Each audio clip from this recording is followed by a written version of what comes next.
मेरी उम्र उस वक्त सिर्फ 1 साल थी जब किस्मत ने माँ की गोद की गर्मी से मुझे दूर कर दिया। तब दादी ने मुझको अपने आंचल में छिपा लिया। पापा ने बच्चों को सौतेली माँ के सौतेलेपन से बचाने की खातिर दूसरी शादी ना की और दादी के बाद मेरी बड़ी बहन ने छोटे बहन भाइयों को संभाला।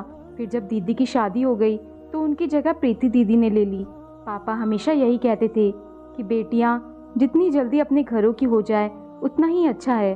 प्रीति दीदी अभी मैट्रिक में थी कि उनके लिए एक अच्छा रिश्ता आ गया, लेकिन दीदी आगे पढ़ना चाहती थी, मगर उन्होंने बेटी की मर्जी की परवाह किए बगैर रिश्ता तय कर दिया। जिस दिन शादी थी उस दिन दीदी की निगाहों में नमी देखी। मैं समझी कि वह हमारी जुदाई के बारे में सोच सोच कर रो रही हैं। हमको शुरू दिन से यह संस्कार दिए गए थे कि लड़की के मुंह में जबान चुप रहने के लिए होती है। खास तौर पे शादी ब्याह के मामले में लड़कियों को बोलने का बिल्कुल भी हक नहीं होता है। प्रीति दीदी अपना यह हक मांगना चाहती थी, मगर उन्होंने बाप की इज्जत की खातिर अपनी जुबान खामोश रखी और अपने जज्बात को कुर्बान कर दिया। लेकिन वह खुद पर यह जुल्म ना झेल सकी। आखिर पढ़ने की आरज़ू पूरी ना हो सकी तो उन्होंने यह बात दिल पर ले ली। शादी की तारीख तय हो गई। प्रीति दीदी चुप चुप रहने लगी। मैंने इस बीच उनको पूरी रात रोते देखा। प्रीति दीदी की शादी को 15 दिन रह गए थे।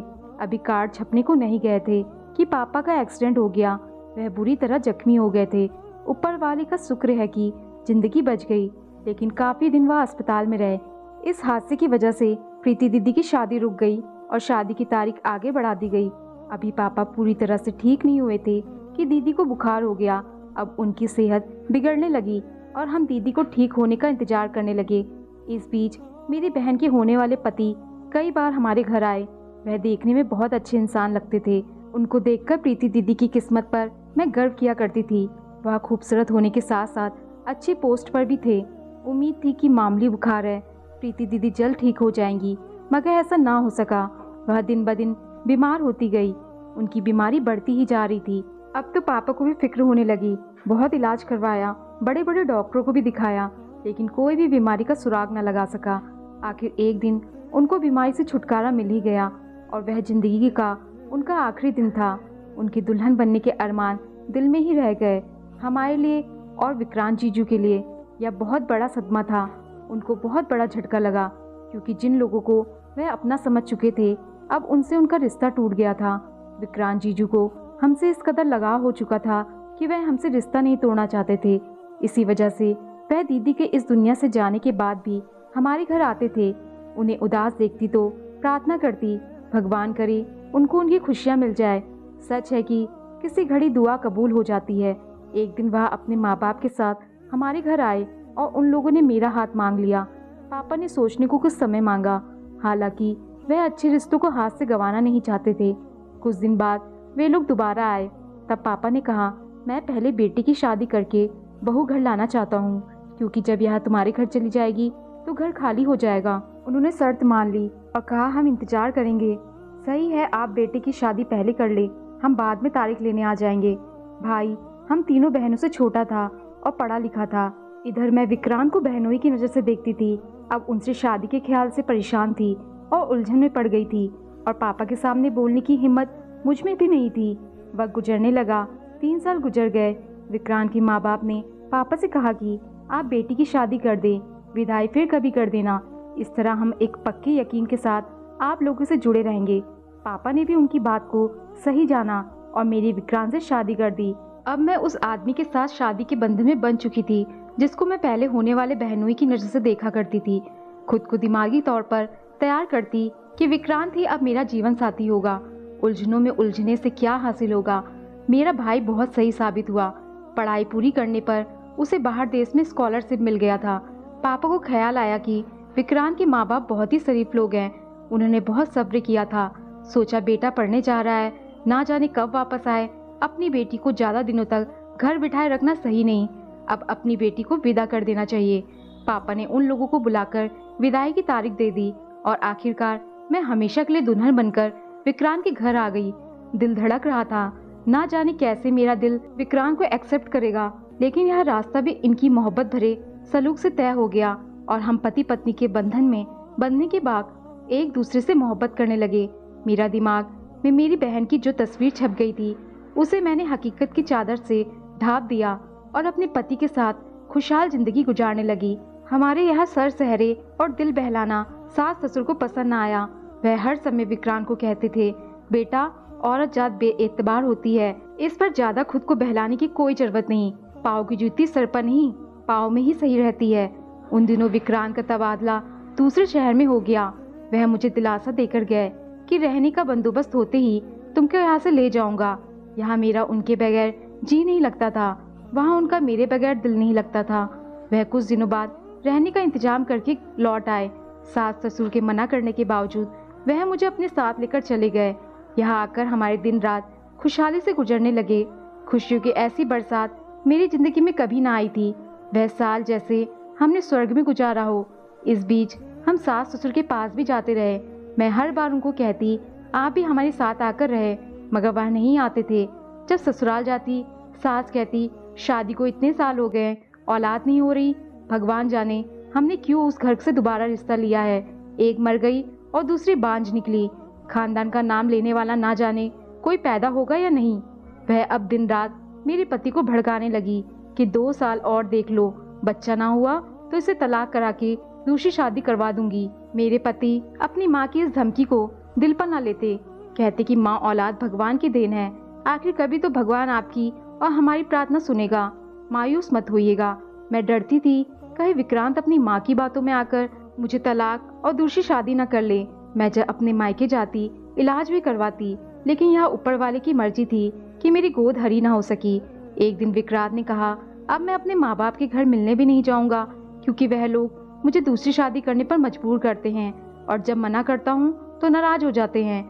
यह सुनकर मैं रोने लगी। कहा, कहीं अपने माँ बाप के दबाव में आकर मुझे छोड़ तो ना दोगे। वो बोले, कैसी बातें करती हो, ऐसा तो कभी सोचना भी नहीं कि मैं तुमको छोड़ सकता हूँ। अपनी जिंदगी को भी कोई छोड़ता है? दिल की धड़कनें क्या दिल से जुदा हो सकती हैं? तुम आइंदा यह कभी अपने दिमाग में भी मत लाना। मैं तुम्हारे सिवा किसी और के साथ जिंदगी गुजारने के बारे में सोच भी नहीं सकता। अगर औलाद की खातिर दूसरी शादी करनी होती तो तुम्हारे साथ 7 साल कैसे गुजारता, पहले ही ना शादी कर लेता। लेकिन फिर विक्रांत की तसल्ली से मेरे दिल को थोड़ा सुकून हो गया। ऊपर वाले का शुक्र करती थी कि मेरा पति मुझसे इतना प्यार करता है। अब मुझे फिक्र करने की कोई जरूरत नहीं। मेरी माँ तो मेरे बचपन में ही इस दुनिया से छोड़कर चली गई थी, लेकिन मैं समझती थी कि सास भी माँ ही होती है, इनसे माँ का प्यार मिलेगा और मैं उनको बेटी जैसा प्यार दूंगी। लेकिन यह ख्वाब तो ख्वाब ही रहा। जब मेरा भाई घर वापस लौटा तो पापा ने फोन किया कि मैं तुम्हारे भाई की शादी की तारीख रख रहा हूँ, तुम आ जाओ, क्योंकि फिर शादी की तैयारियां करेंगे। मैंने पापा की सारी बातें विक्रांत को बता दी। उन्होंने कहा, हाँ तुम जरूर जाओ, तुम्हें जाना चाहिए। जब कहूँगी मैं तुम्हें छोड़ आऊँगा। इन्हीं दिनों बहुत सालों बाद सास ससुर हमारे घर आए और वह पहली बार आए थे। मैं बहुत खुश हो गई, दिल से उनकी खातिरदारी में लग गई। मगर सास मेरे भाई की शादी से खुश नहीं थी। कहने लगी कि हम तो इंतजार कर रहे थे कि तुम्हारे भाई का रिश्ता हमारे रिश्तेदार बलवीर के घर आएगा, जबकि तुम्हारे सामने उन्होंने जिक्र भी किया था। लेकिन यहाँ तो मामला ही उलट गया। मेरे पति को भी उनके पापा ने खूब सुनाई। क्या तुम्हें नहीं पता था? अब तुम जिस पत्नी के लिए बैठे हो, इसे उसके मायके पहुँचा दो। जिस घर में हमारे रिश्तेदार बलवीर की बेटी नहीं जा सकती, उस घर की बेटी भी हमारे घर नहीं रह सकती। मैंने विक्रांत से कहा, आपके और मेरे बीच तो ऐसी कोई बात नहीं थी, आप ही बता देते तो मैं पापा से बात कर लेती, मगर अब कुछ नहीं हो सकता। वह बोले, छोड़ो अब इस बारे में बातें करना। मैं क्यों तुमसे कहता। उन लोगों की बातें सुनकर मैं परेशान हो गई। भाई की शादी की खुशी जैसे खाक में मिल गई। मुझे दुखी देखकर विक्रांत बोले, तैयारी करो ताकि तुमको तुम्हारे घर छोड़ाऊं। उनका फोन मेरे पास भी आया था, वह तुम्हारा इंतजार कर रहे हैं। मैंने कहा, हमारे घर पहली बार आए हैं, उनको छोड़कर मैं नहीं जाऊंगी। उनकी खातिरदारी कौन करेगा? जब मेरे ससुर ने सुना तो बोले, नहीं तुम जाओ, कोई बात नहीं, यह खुशी का मौका है। हम कोई गैर नहीं, मेहमान नहीं, अपने घर में आए हैं। बेटे से कहा, जाकर बहू को उसके मायके छोड़ाओ। उन्होंने कुछ इस अंदाज में बात की। मुझे लगा कि वह दिल से कह रहे हैं और मोहब्बत से कह रहे हैं। फिर भी विक्रांत से कहा, मुझे अच्छा नहीं लगता कि मैं उनको छोड़कर चली जाऊं। बोले, अरे भाई, वह दिल से अनुमति दे रहे हैं, उनको एहसास है तुम्हारा।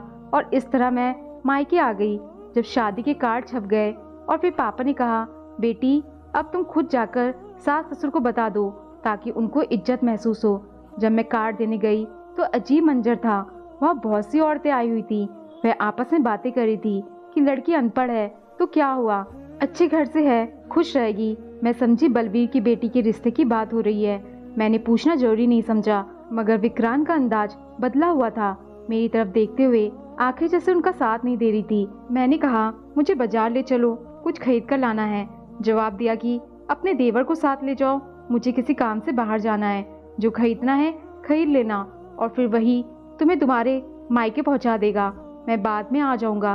भाई की शादी के 4 दिन पहले विक्रांत आए।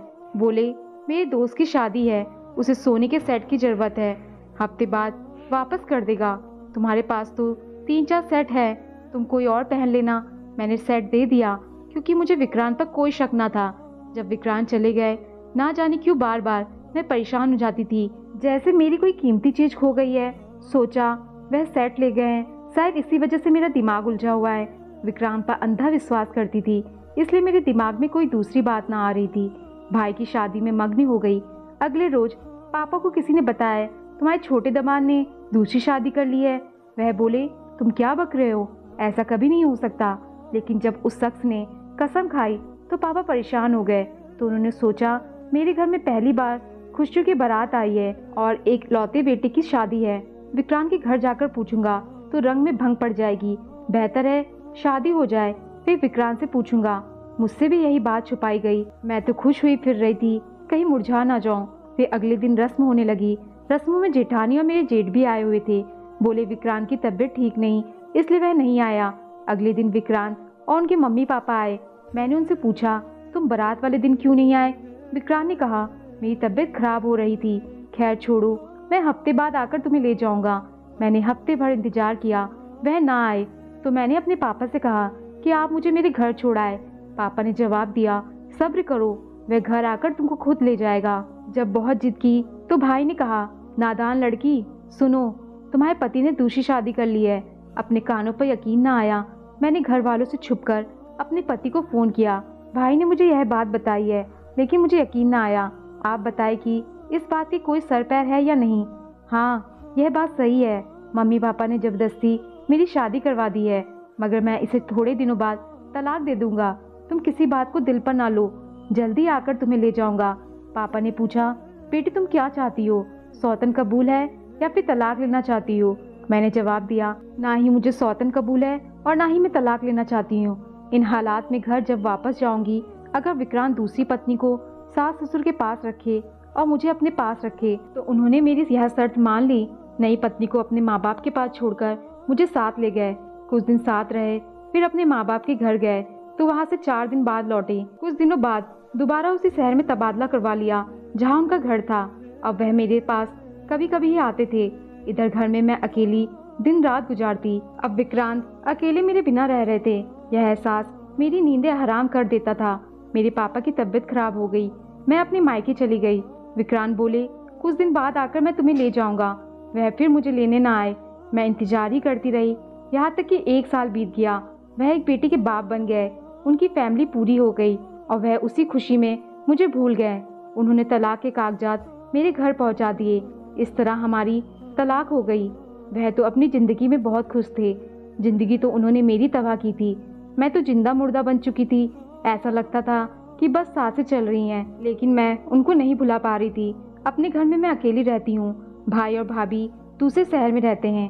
बड़ी बहन अपने घर में बहुत खुश है। दोस्तों, आपको कहानी पसंद आई हो तो लाइक शेयर और कमेंट जरूर करें और चैनल पर नए आए हैं तो चैनल को सब्सक्राइब करना ना भूलें। धन्यवाद।